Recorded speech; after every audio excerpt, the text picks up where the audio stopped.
All right, so there's more news, folks. The Rams are moving Keir Thomas onto the IR, so I'll be talking about that. Mario Williams, unfortunately, was waived injured, and the Rams brought back a familiar face. Mike McAllister, the interior offensive lineman, is signing with the Rams. So we're going to get into it. Before we do, be sure to like, subscribe, and comment. Also, be sure to follow me on all social media at JKBogan, including Instagram, TikTok, Twitter, Kick, and Twitch. So let's talk about it. Keir Thomas, another one bites the dust, man. I came out with what I said was going to be a final 53-man roster projection, and it's just blown up in my face today. Keir Thomas, first it was Willie Lampkin. I can't win. But all jokes aside, Keir Thomas was placed on the IR. I think he had a pretty easy run to make this roster, and I think he was going to. I still think he's going to. Because now, while he's on the IR, the way the new rules work, if you didn't know this, is that the NFL allows a team to return this year 2 players off the IR before this season. So what I mean by this is very simple. Back in the day, when an IR player happened before the season, so they were put on injured reserve, they could not return. It was the end of their season, simply put. Now, they let you designate 2 guys, and normally you don't use all of your IRs and whatnot, but they let you designate 2 guys to return, so you can put them on the injured reserve list, and then they can return in the regular season. That was not a common thing back in the day. So that's something to keep in mind, because last year they did it with Larry Murchison and they did it with KT Leveston. Yes, I saw all your comments. I apologize. I was saying his name Leviston because that's what I read. I don't know where I saw it, but that was his pronunciation according to whatever I read. And then I found it was Leveston, so I'm just going to go with that. You're welcome. He almost suited up last year, and it didn't end up working out. Murchison and, of course, Leveston. And so there's still a chance that, Keir Thomas never suits up, because we saw those 2 guys last year, but they were designated to return if the Rams wanted them to. Keir Thomas, we don't know what the injury is. There's no injury designation except for the fact he's going on injured reserve. But I would have to imagine they're probably going to need him, because there's not a lot of depth here.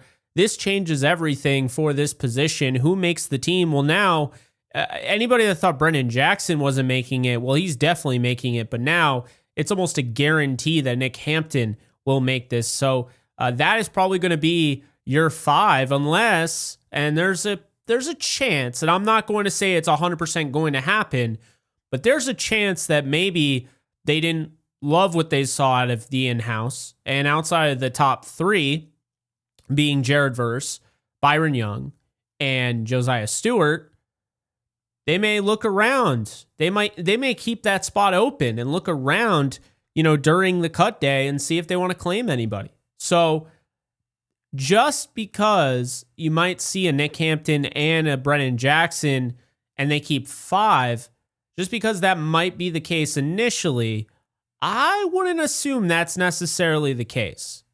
This is an interesting one. At least for the time being, with Keir Thomas on the IR, I would keep an eye on this position. I'm just saying. So then we move on to Mario Williams, who was waived injured. This means one of 2 things, right? Either the Rams are going to come to some sort of injury settlement, when he clears waivers and he'll be a free agent, or the Rams like him and are going to stash him on the IR with hopes they can work with him next year and sign him to a futures contract. Sometimes this works, sometimes this doesn't. Now, teams would love to do this, but the player doesn't always believe that that's the best course of action for them. And it makes sense, right? If you're a player, you're a rookie, and you feel like you can play in this league, and you feel like you weren't that far away from making the 53-man roster, well, why would you sign on to miss the entire season when your injuries aren't that bad? You feel like you can come back, and there's a team out there that might want you. So there are guys that do this, and typically if you like what's in the building, you like working with the same, coaching staff and what have you, you do this. we'll see what ends up happening with Mario Williams. My guess is he's probably signed to a futures contract at the end of the season because he is likely going to be waived injured, come back on the IR, and stay there for the entire season. So then, last but not least, Mike McAllister. McAllister, signed by the Rams as a UDFA after the 2023 draft. He spent time with the Rams the past 2 years on the practice squad. Never played in an NFL game, but before that, he was a part of the preseason roster in 2023 and 2024. So I don't think this move signals that McAllister is about to make the 53 or he has even a chance of making the 53. I think it's more so to add some depth. With Willie Lampkin out for the next few weeks, McAllister will get an opportunity to put tape out there for all 32 teams, including the Rams.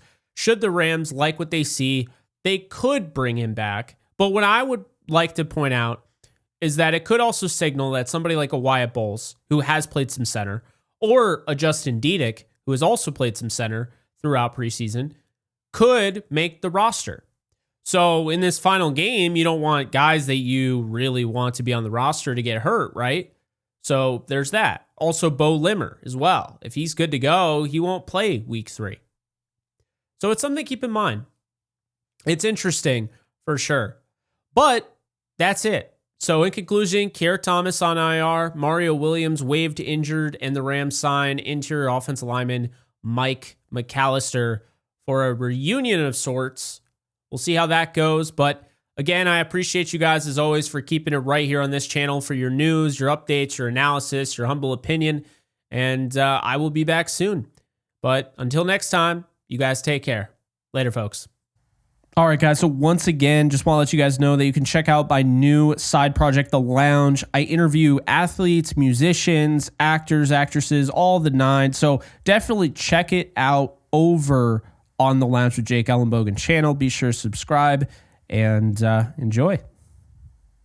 In case you guys haven't noticed, I do have a Discord channel for my community on this channel. And if you want to be a part of it, it is free. The link is in the description below. You can sign up. This is basically a 24/7 Rams channel, and we are almost at 1,100 members. So if you want to be a part of it, just hit the link in the description below.